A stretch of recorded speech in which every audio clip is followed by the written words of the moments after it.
We have the beautiful 1891 Argentine Mauser today, and we're going to reform some 3006 rounds into the 7.65 by 53. First thing we're going to be doing is annealing just below the neck, and you'll see from that close-up exactly where you should put the flame to anneal.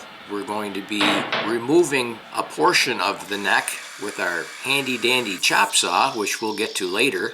Then we're using our Lyman case prep station to chamfer and deburr. We're over at the RCBS Rock Chucker.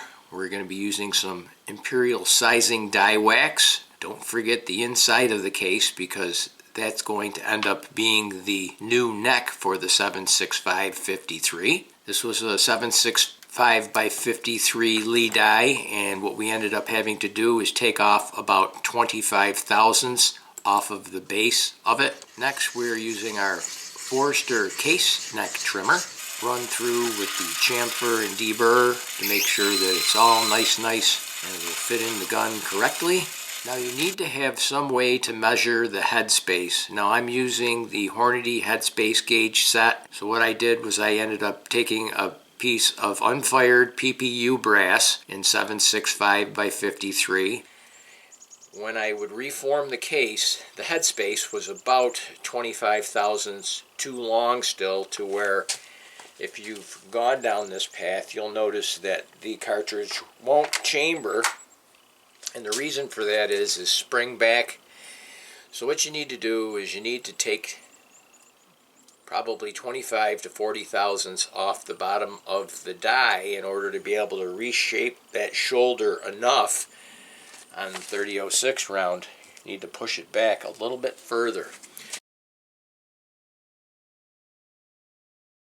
So the head spacing needs to be correct, as well as the cartridge trim length. And right now we have it trimmed back to the minimum. So now it's a good idea to take the rifle and load the case into it and make sure that it cycles in the gun and you can actually close the bolt on it. You really need to seat a projectile in, because sometimes when you're reforming these cases, you might end up having too thick of a neck area that might need to be turned. In this particular case, using these 150 grain SSTs, there's no problem.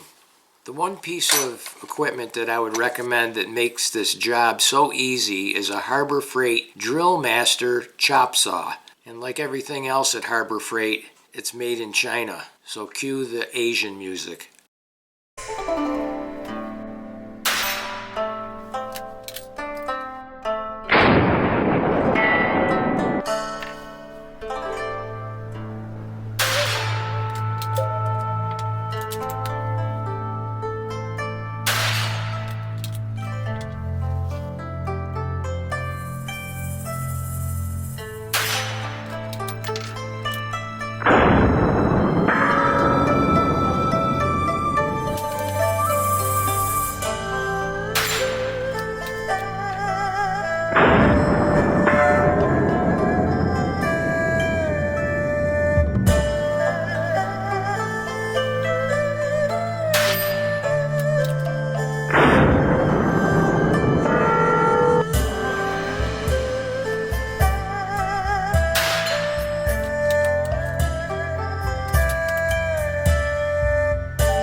Today.